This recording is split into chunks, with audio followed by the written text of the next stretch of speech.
Hop là. Bonjour à tous. Je vois qu'il y a du monde qui commence à se connecter.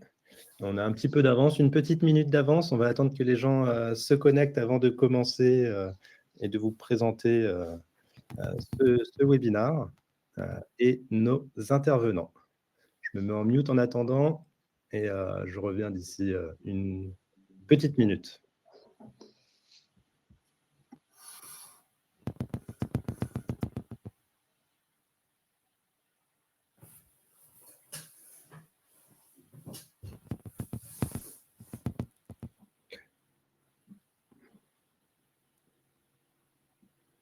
Voilà. Je vois qu'il y a du monde qui se connecte petit à petit.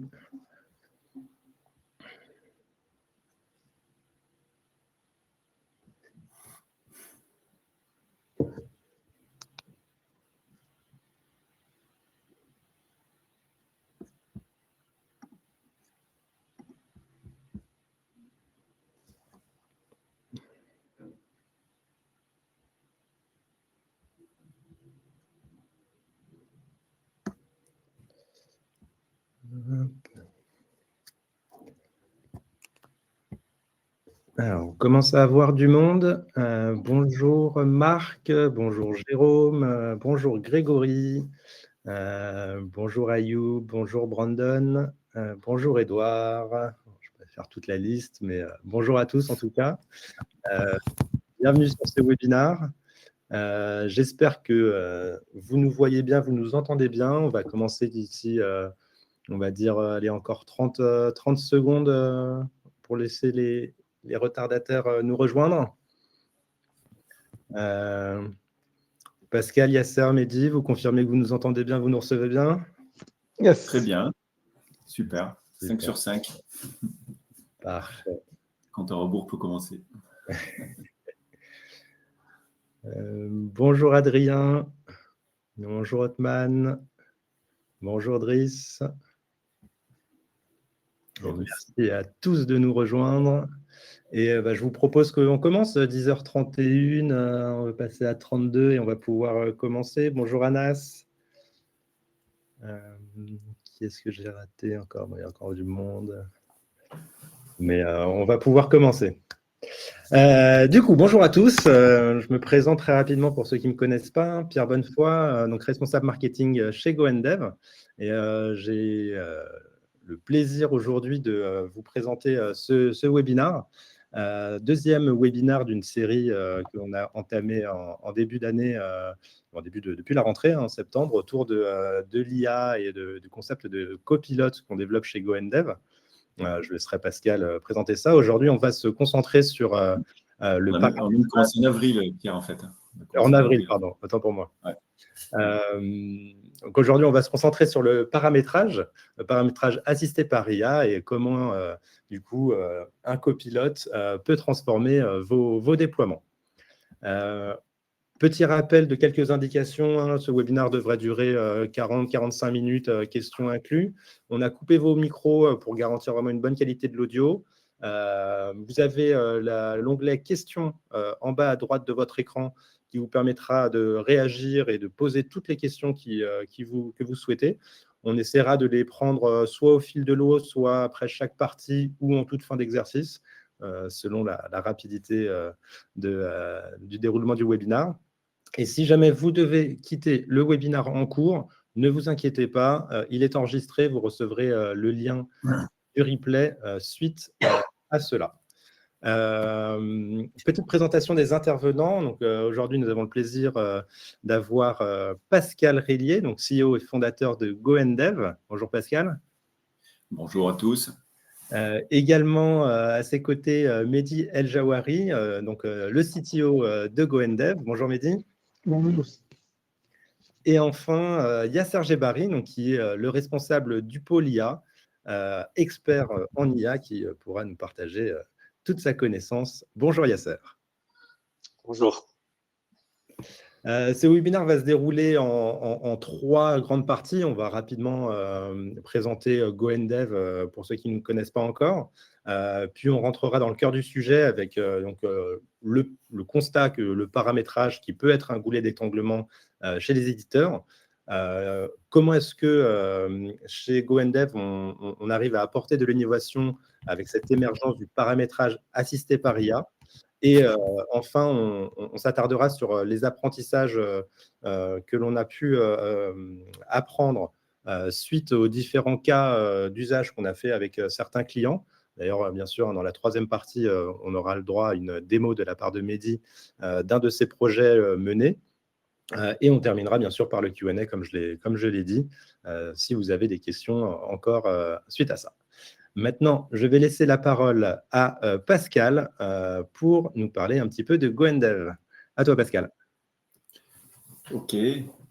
Alors, sur le slide suivant, je crois qu'on donne quelques informations. Donc, sur GoNDev, et en même temps, on pourrait se focaliser sur notre sujet.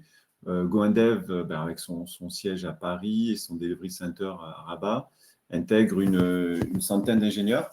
Et donc, on est bien armé pour prendre en charge plutôt vos projets, qui soient d'une nature technique et fonctionnelle, et notamment autour du paramétrage de vos solutions.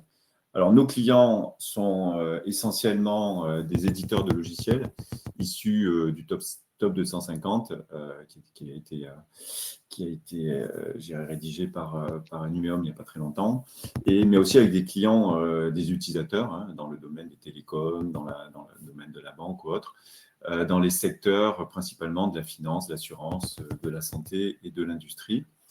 Et nos clients sont présents dans les zones francophones, donc France, et puis récemment au Luxembourg et en Belgique. Et en effet, grâce à notre modèle original de nearshoring associé à notre maîtrise des outils IA, nous pouvons accélérer votre roadmap et optimiser en même temps le coût de vos projets d'une manière significative, souvent d'un facteur de 2, quoi. Voilà, donc sur le slide suivant, nos atouts sont résumés dans cette pyramide où on peut voir que le premier socle, qui est très important, qu'on a mis plusieurs années à construire, à constituer, s'appuie sur un socle de compétences techniques d'abord, solides, puisqu'aujourd'hui, l'ensemble des métiers, des profils IT sont présents chez nous en développement, QA, paramétreur, bien sûr, MOA, Scrum, DevOps, Mobile, Data Scientist, etc. Et puis aussi des compétences métiers, comme je viens de le préciser tout à l'heure, dans les différents métiers qu'on adresse grâce à nos clients.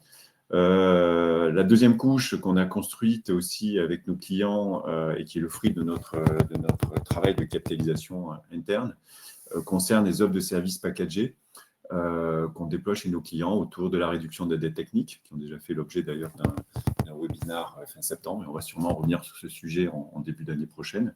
Le paramétrage, donc là, bien sûr, c'est l'objet de notre webinaire, et là, c'est une démarche qui a été validée, notamment avec l'un de nos clients, qui est un éditeur de référence dans l'assurance. Mais on va aussi communiquera dans début d'année prochaine aussi sur l'offre autour de la QA dite intelligente, c'est-à-dire intégrant des agents IA, par exemple pour automatiser les cas de test. Et puis le dernier élément, alors vous voyez, ça couvre effectivement toute la chaîne de valeur d'un projet IT, avec le support run, le support de production qu'on mène aussi avec nos équipes, avec les bons KPI chez certains de nos clients.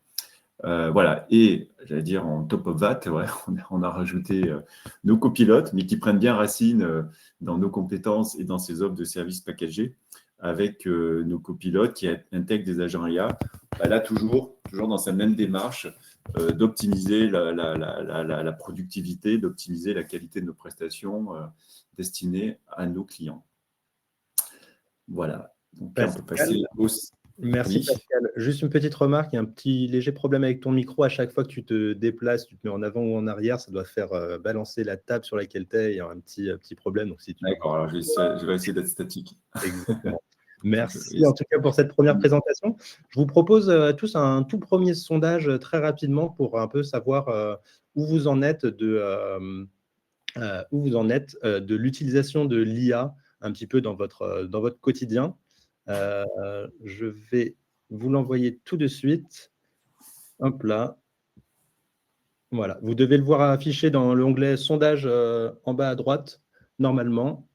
Voilà. Donc, utilisez-vous déjà l'IA dans votre quotidien professionnel, un peu tous les jours ou jamais encore.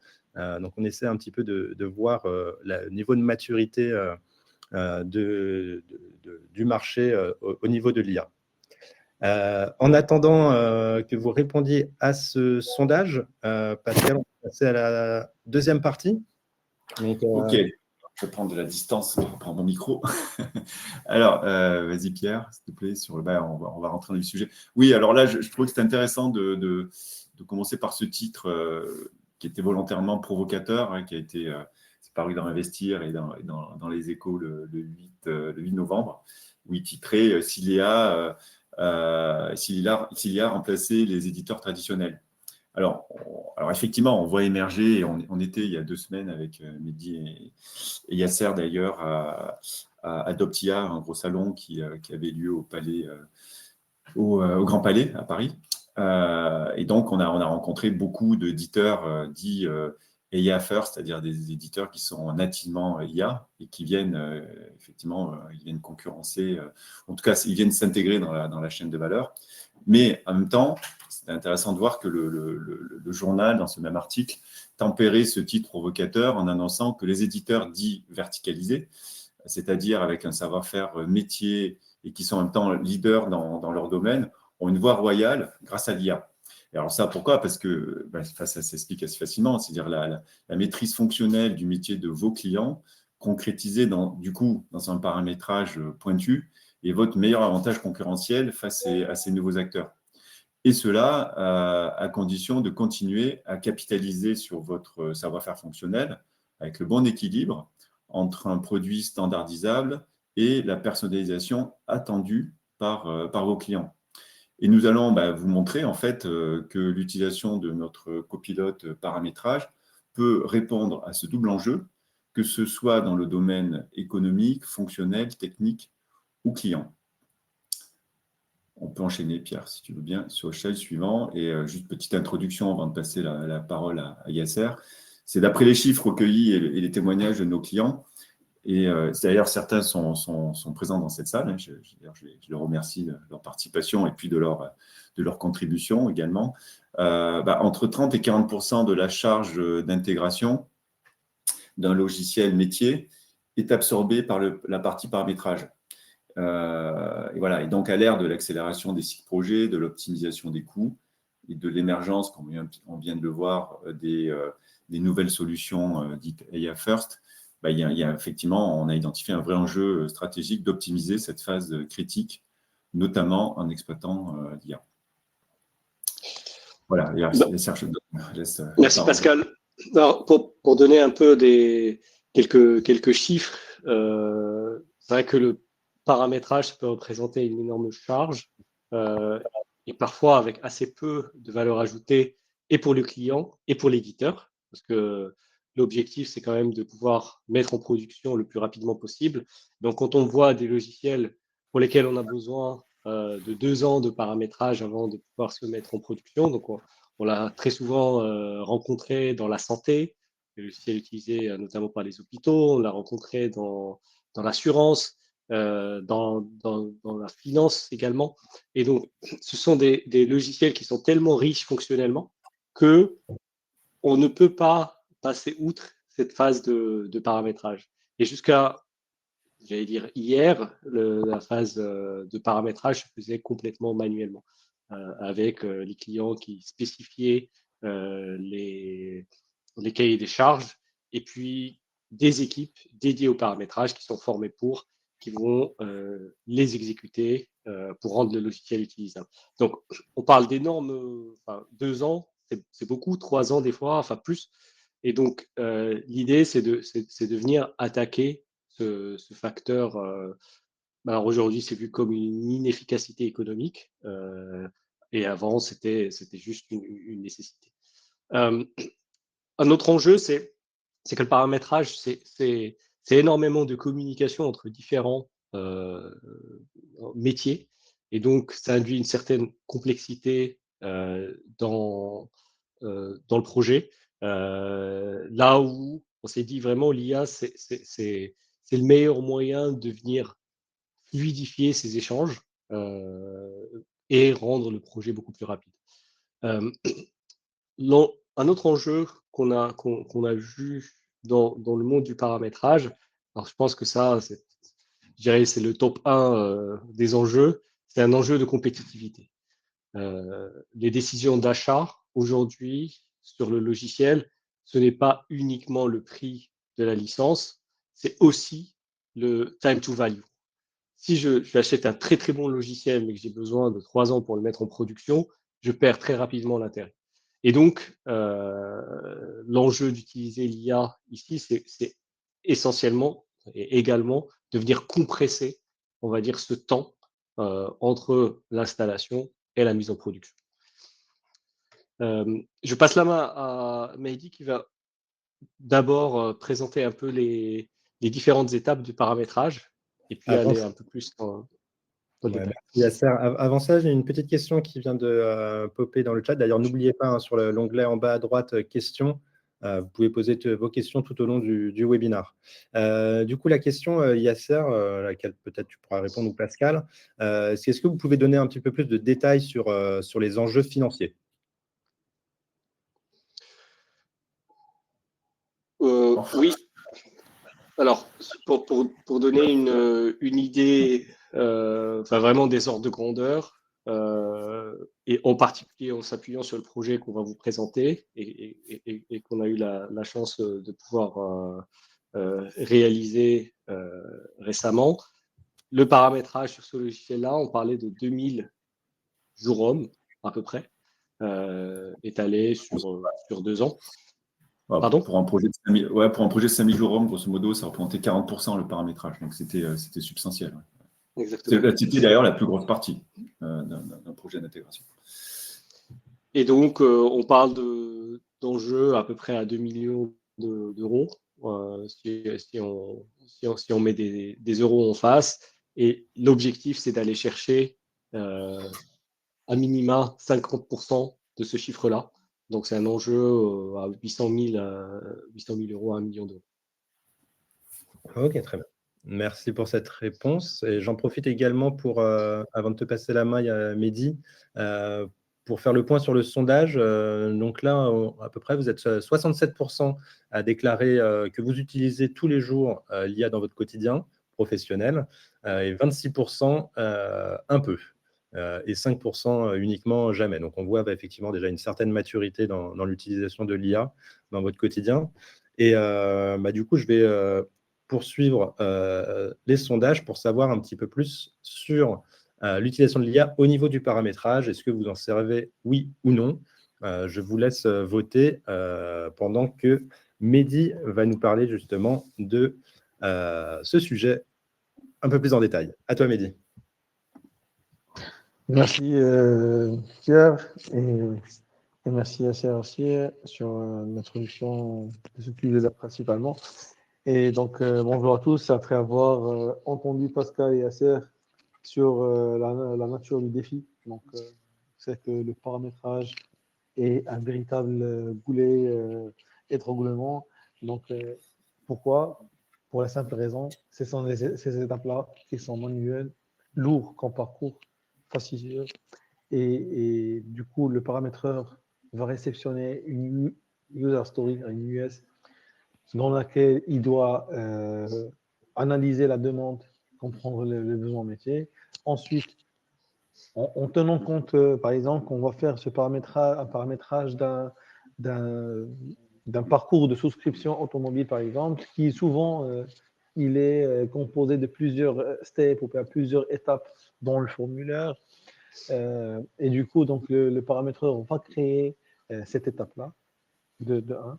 Ensuite, va créer les premiers champs, à titre d'exemple, le nom, prénom, bien civilité de la personne. Et avec ces contraintes-là, où il y a des règles de gestion par la suite qu'on pourra avoir à ce stade-là, et ensuite faire les tests techniques. Et bien sûr, sous le post-test, donc toujours il y aura des corrections, ajustements sur l'affichage du champ, comment il était fait, est-ce qu'il était bien pris, est-ce qu'il est bien récupéré l'information au bon endroit, etc. Donc il y a plusieurs ajustements à faire à ce stade-là qu'on va constater. Donc La question qu'on pose c'est quoi la solution? Et c'est voilà, est-ce qu'on peut passer de la spécification technique à la production en un seul clic? Et là, nous avons pensé à l'innovation avec GrandDev de faire intégrer un agent IA qui va faire cette étape-là, de passer depuis la spécification complète qui peut être rédigée par les experts métiers et en nous traduisons ça avec l'IA déjà décortiquer le langage naturel, commencer de comprendre ce qu'il faut faire, traiter les règles de gestion et générer finalement un parcours fonctionnel directement et complet. On ne parle pas d'un champ civilité, comme on a dit dans l'exemple précédent, mais plutôt tout un parcours complet à ce stade-là. Et donc, pour cette raison-là, donc, on va expliquer plus en détail. Donc, le texte va être écrit par les experts métiers. C'est un parcours complet.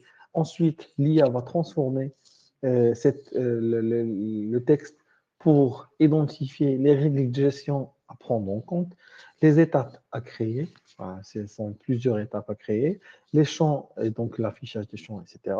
Et voilà, finalement, il y aura l'appli à appeler à la fin, bien sûr. Et du coup, on va générer un fichier Excel. C'est l'IA qui va faire ce travail-là de génération fichier Excel que nous allons euh, l'importer dans une deuxième partie de l'application. Et à ce moment-là, ben, le moteur va générer le formulaire à partir du fichier Excel généré par l'IA précédemment. Donc, pour vous donner une image plus proche de ce qu'on vient d'expliquer, ça, on va passer à la démonstration technique qui décrit exactement ce parcours-là. Donc voilà. Je me Merci. permets juste de rajouter que la raison pour laquelle l'IA, en particulier on parle de l'IA générative ici, se prête très très bien à ce cas d'usage, c'est qu'il y a du langage naturel. Et donc le langage naturel, c'est vraiment le domaine d'excellence de l'IA générative. Donc là, on sort un peu des cas d'usage très communs du chat, par exemple, ou de l'assistant du copilote, au sens, voilà, on pose des questions et on a des réponses. Mais on reste quand même dans l'univers de l'IA générative. Pourquoi? Parce que les user stories, sont écrites en langage naturel et qu'on va les transformer en un langage structuré. Merci Yasser. Et du coup, là, si je ne dis pas de bêtises, hein, on l'a dit, tu vas présenter un cas d'un client dans le domaine de l'assurance, c'est bien ça? Tout à fait. Donc, c'était le sujet qu'on vient d'aborder, qu'on pourra, mais ce paramètre-là dans le secteur d'assurance pourra aussi être appliqué sous type de paramétrage parce qu'en parlant d'un passage d'un langage naturel, donc quel que soit le métier derrière, banque, finance, industrie ou autre, il pourra être paramétré et compris et traduit par l'IA sous forme de formulaire et sans besoin de passer du temps voilà, utiliser le temps de paramétrage. Bien sûr, il y aura l'humain pour faire validation, mais on va toujours arriver à faire ou accélérer le paramétrage. Voilà. Donc, si vous me permettez, je peux présenter mon écran.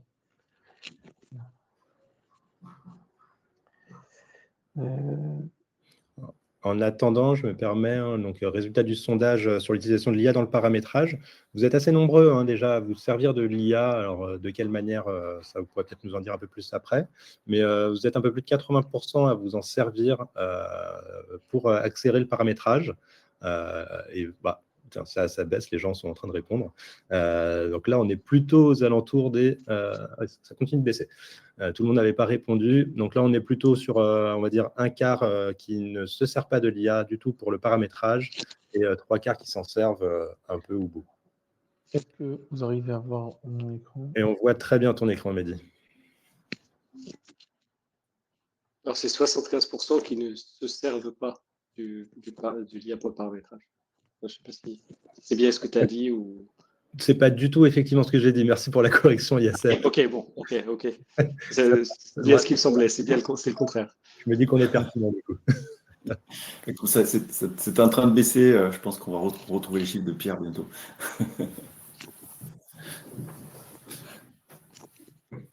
Voilà, c'est bon. On est bon. Bon, oui. Donc, ici, sur cette démo-là, on va plus parler comment l'IA va paramétrer. On prend l'exemple, je vais créer une tâche.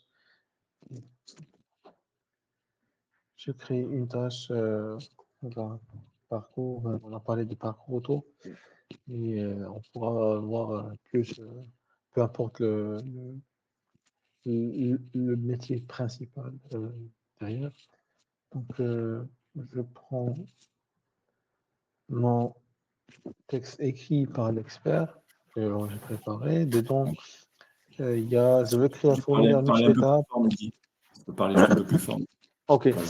Donc, dans le texte, on va montrer ce que l'expert métier a rédigé pour un parcours de souscription automobile. Et du coup, il indique que je veux créer mon formulaire avec plusieurs étapes, etc. Avec mon logo, par exemple, l'URL, juste il doit être public, et du logo. Et puis, mon formulaire, donc il doit composer de 6 étapes. Étape 1, profil conducteur. Étape 2, conducteur secondaire si besoin. Donc, il y a une règle de gestion ici. Donc, c'est optionnel avec la première question, est-ce que oui ou non? Donc, j'ai un conducteur secondaire, oui ou non. Troisième étape, je vais passer un peu rapide, information sur la véhicule. Donc, on choisit notre véhicule. Pareil pour quatrième, l'utilisation, usage de véhicule et stationnement.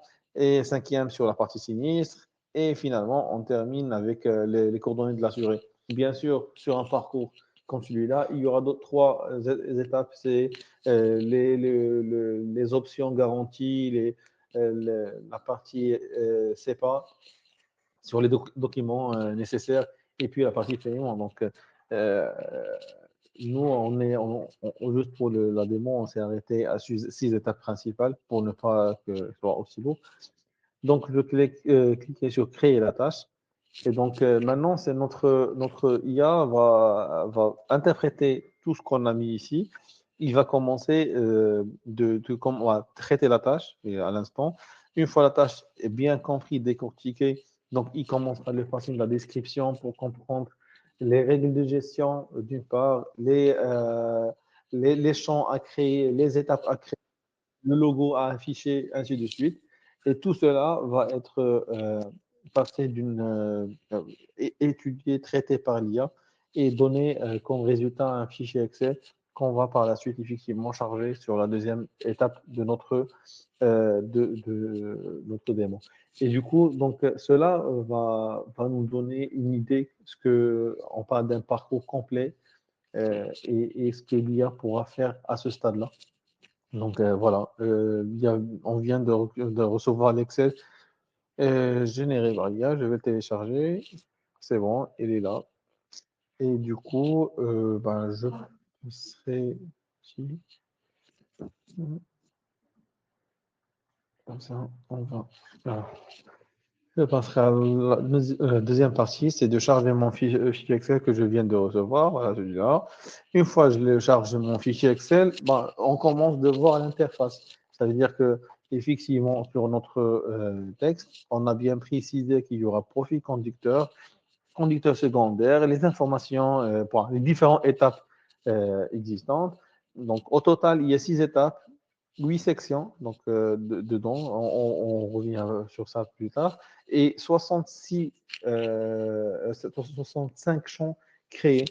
Et donc, ces champs-là, ils peuvent être affichés ou non selon les règles de gestion qu'on trouvera dans cette partie-là. Donc, il y a des règles de gestion, bien sûr, à respecter. Par exemple, sur les champs obligatoires, on voit qu'il y a les astérix.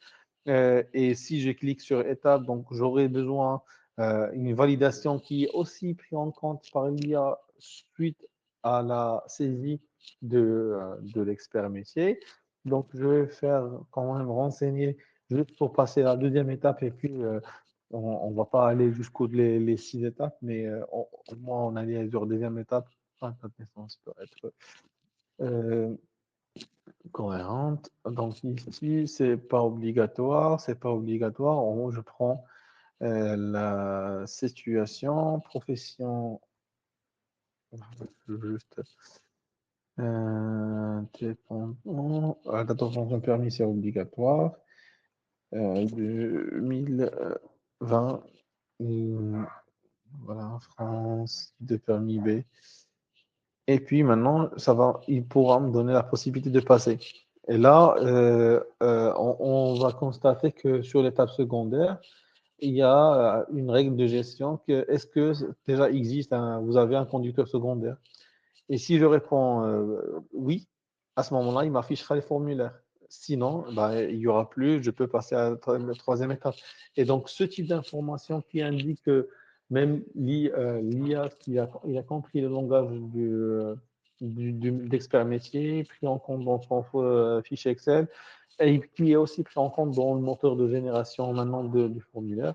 Je donne un nom à mon formulaire. Et puis, voilà, déjà, le formulaire détecte que c'est de l'assurance automobile, aussi compris par l'IA.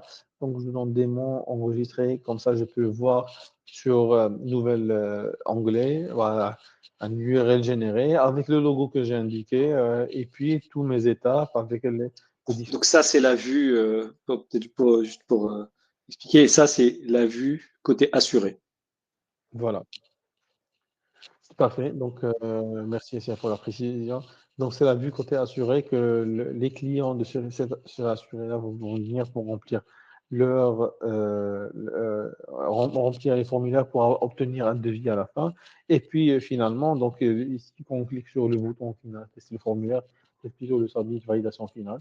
À ce moment-là, on aura l'envoi de tout ce qu'on a précisé via API. Donc, sur notre texte renseigné, on n'a pas indiqué l'API parce qu'il faut indiquer certaines informations qui restent confidentielles, comme l'URL de l'API, les tokens, le key et le token à utiliser pour interroger cette API. Voilà, à ce stade-là, ce que nous avons réalisé pour notre client. Et donc, je vous passe la parole à Ariel. Ouais. En fait, on comprend aussi assez bien que c'est un usage qui n'est pas du tout propre à l'assurance. Alors déjà, dans l'assurance, on peut l'imaginer dans les parcours de souscription, on peut l'imaginer dans les parcours de déclaration des sinistres, on peut l'imaginer en dehors de l'assurance, on peut l'imaginer dans un logiciel de santé, dans un logiciel financier. Pourquoi? Parce qu'en fait, globalement, le paramétrage, ça revient à dire on va implémenter des champs avec des règles de gestion. Donc, bon, un peu l'explication très terre à terre du paramétrage, c'est ça, et puis c'est un peu la vie de tous les logiciels. Et plus le logiciel est complexe fonctionnellement, riche fonctionnellement, plus cette étape-là va être fastidieuse, d'où l'élément dont on a parlé tout à l'heure. J'enchaîne un petit peu avec des chiffres de gains. Alors, on a été assez content du résultat. Pourquoi? Parce que donc une spec, une user stories, comme celle que nous a montré Mehdi, par exemple un parcours complet avec pas moins de 65 champs et des règles de gestion qui s'appliquent à ces champs-là, obligatoire, pas obligatoire, affiché dans le cas où, etc. Avec des macros aussi, des conditions qui peuvent être aussi assez complexes, qui portent sur plusieurs champs. Et tout ça, ça s'exécute en 4 minutes, en moyenne. Alors, l'exemple de Mehdi, ça s'est exécuté en 2 minutes à peu près, parce qu'on est sur une US qui est considérée comme simple. Mais ça peut aller jusqu'à 5-6 minutes. Pourquoi? Parce que l'IA, il raisonne. On utilise aussi un modèle de raisonnement là-dedans pour pouvoir. C'est pas que des modèles de complétion, c'est vraiment des modèles de raisonnement pour, avant de commencer à exécuter, pouvoir passer par l'étape où on planifie en fait l'exécution et ensuite il exécute. Et c'est d'ailleurs assez c'est naturel d'être sur plusieurs minutes. Mais en comparant ça avec ce qu'on faisait avec les paramétreurs humains, on est globalement sur une demi-journée en moyenne sur une user story. On comprend assez bien sur le parcours que nous a montré Mehdi qu'une demi-journée, c'est très crédible en fait. Ça peut même être plus pour implémenter en fait tous ces champs et toutes ces règles. Le parti pris aussi de l'éditeur avec qui on a travaillé, c'est de dire on ne va pas toucher à la partie testing. Le paramétrage, c'est l'exécution, la réalisation, mais aussi la partie test. Et le test, c'est avec des scénarios pour vérifier, valider que le paramétrage a bien été fait. Donc, on a des scénarios pour les ajuster. Et le parti pris, c'est de dire on n'y touche pas et on va uniquement travailler sur la partie exécution. Donc, globalement, on lance le paramétrage à minuit. Le lendemain, on a tout le paramétrage qui est réalisé et puis après, on peut démarrer le test. Donc c'est assez spectaculaire comme gain. Et pas loin de, enfin, c'est essentiellement 50% du gain qu'on va chercher. Alors, on parle de gain financier, mais on parle aussi, et je pense que c'est pas moins important, du gain en termes de temps, parce que au lieu de l'exécuter en 2 ans, on descend à 1 an. Euh, quelques apprentissages aussi qu'on a rencontrés chemin faisant, c'est typiquement la documentation qui n'est jamais parfaite. Pour ça, je pense que tout le monde a vécu cette réalité. C'est pas un problème en soi parce que la plupart du temps, les paramétreurs se basent sur la documentation, mais ils se basent aussi sur de la connaissance, sur la formation qu'ils ont eue. Il y a beaucoup de choses qui sont dans la tête des paramétreurs. Donc, on a nourri l'IA avec toute la documentation disponible, mais on a également nourri avec tout simplement des réunions avec des experts pour pouvoir intégrer ces éléments-là qui ne sont écrits nulle part. Mais ce n'est pas un problème. Pourquoi? Parce que l'IA a cette capacité à un peu compenser l'imperfection. Enfin, vous allez voir, vous avez certainement vu à plus petite échelle, si vous faites une erreur d'orthographe en posant une question à une IA, elle va quand même bien répondre. Et en fait, à plus grande échelle, c'est un peu la même chose. On peut avoir des éléments manquants dans la documentation, mais grâce au pattern recognition de l'IA, par exemple, en s'appuyant sur un paramétrage sur un ancien paramétrage, l'IA va pouvoir reconnaître le pattern et le reproduire. Un autre point qu'on a rencontré, et ça, c'est très probablement la réalité de très grande partie des logiciels, c'est que les API, qui sont l'outil de communication des logiciels, ne sont jamais complètes, enfin ne sont jamais exhaustives.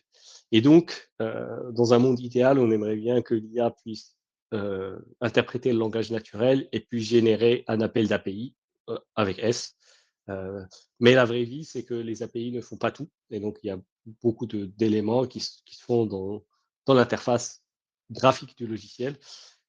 D'où l'utilisation de ce middleware que vous a présenté Mehdi, à savoir qu'on a créé cet Excel qui est de la donnée structurée. Et c'est cet Excel-là qu'on vient importer dans la plateforme pour derrière créer le paramétrage dans l'interface graphique. Ça permet de se projeter aussi quand on a un logiciel qui n'a juste pas d'API. Ça existe encore. Des logiciels qui n'ont pas d'API parce qu'ils ont été développés dans un monde où il n'y avait pas besoin, ou avant l'API, voilà, où il n'y a jamais eu vraiment de besoin très fort là-dessus. Et même s'il y a de l'API, voilà, ça couvre 10%, 15% de ce qui est possible dans le logiciel. On peut quand même aller manipuler l'interface graphique différemment. Merci beaucoup Yasser pour cette conclusion sur les apprentissages de cette innovation que l'on apporte. et qu'on a pu apporter. On en a terminé avec le contenu de la présentation. On va avoir le temps de prendre quelques questions. Il nous reste 6 minutes. Donc, bravo pour le timing, messieurs.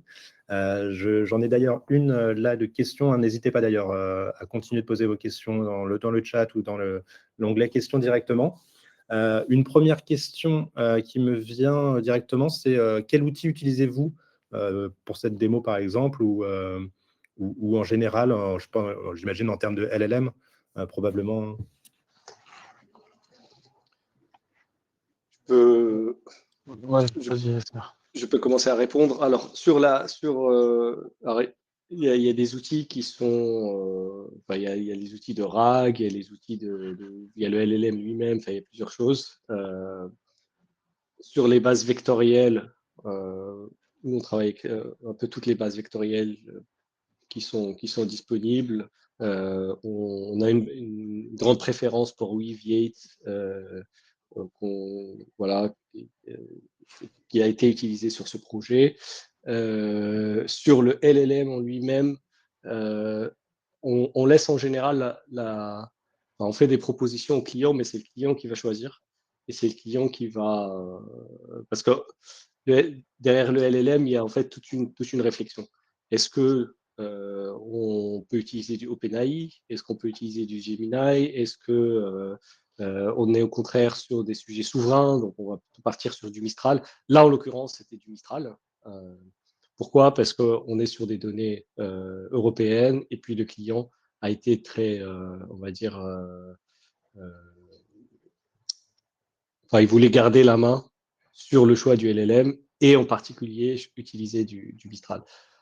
Le vrai point, c'est que du moment que c'est un modèle de raisonnement, que c'est un modèle qui est capable de faire du raisonnement de bonne qualité, ça va marcher.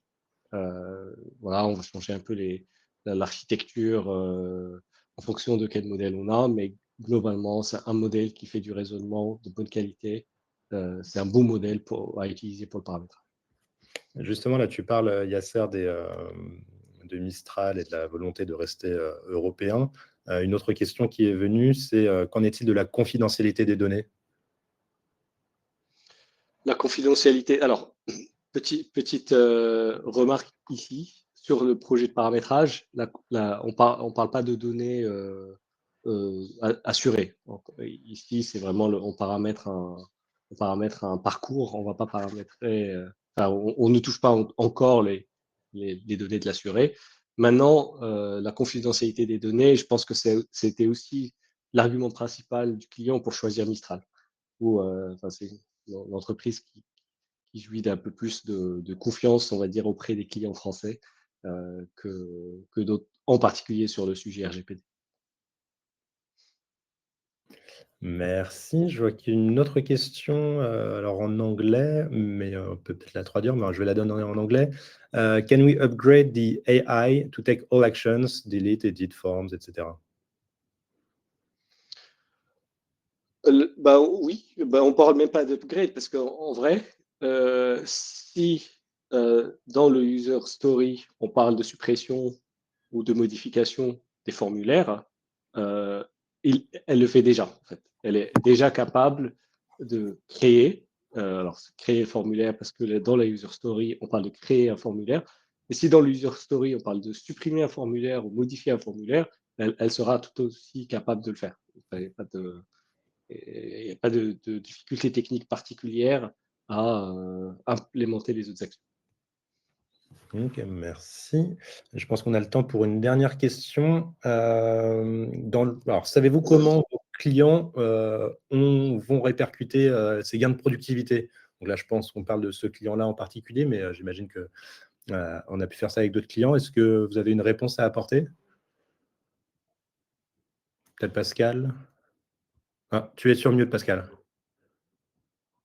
En fait, ça dépend de la politique commerciale de chaque client ou chaque éditeur, si on pense éditeur. Soit, effectivement, il y a 3 options. Hein. Soit c'est garder ses gains de productivité et améliorer sa performance financière. Soit c'est le partager avec le client. Soit c'est les répercuter.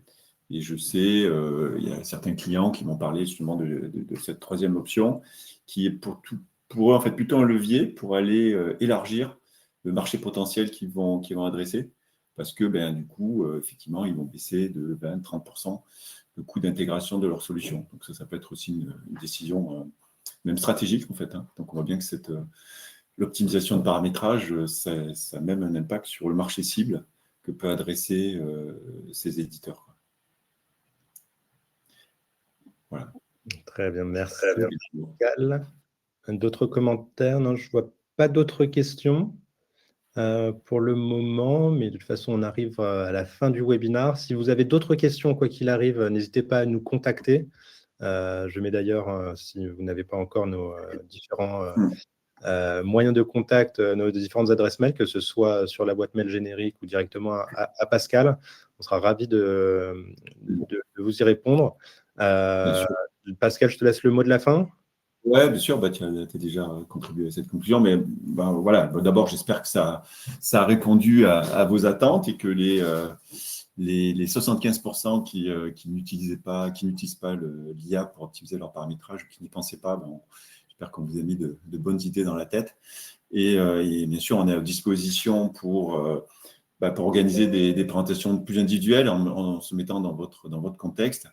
Et l'étape suivante, qui est bien sûr la plus raisonnable, c'est de commencer par faire un POC. Alors, on a oublié de préciser ça quand même, ça serait peut-être une bonne question.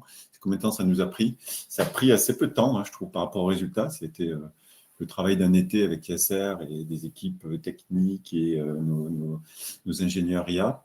Et en fait, je crois que là, c'était en 8 semaines, 8 à 10 semaines, avec une période quand même d'ajustement au début. Aujourd'hui, on a des idées beaucoup plus claires, hein, donc on peut même probablement raccourcir ce délai. On peut prouver la valeur, et ça associé avec nos tarifs nearshore, ça permet d'avoir des POC très, très compétitifs. Quoi. Voilà, donc vous avez mon adresse mail, donc n'hésitez pas à nous contacter pour organiser ces rendez-vous en one-to-one dans votre contexte avec vos enjeux. Quoi. Merci voilà. Pascal. Et je profite également pour rappeler qu'on a fait d'autres webinaires. Le dernier, c'était sur l'utilisation de l'IA pour réduire la dette technique. Il est disponible, on pourra vous envoyer le replay s'il vous intéresse. Et petit peut-être spoiler pour la rentrée 2026, on continuera cette série probablement sur le QA, tout ce qui était Think Factory. Je ne me trompe pas en dévoilant ça, Pascal? Oui, tout à fait, oui. Et puis d'autres sujets comme la réduction de dette technique reviendront aussi également à l'heure du jour. Exactement. Voilà, merci beaucoup à tous. Je vous souhaite de passer une bonne journée et à très vite pour notre prochain webinaire ou prolonger vos projets. Merci à tous. Au revoir. Merci Pierre. Merci, au revoir. Au revoir.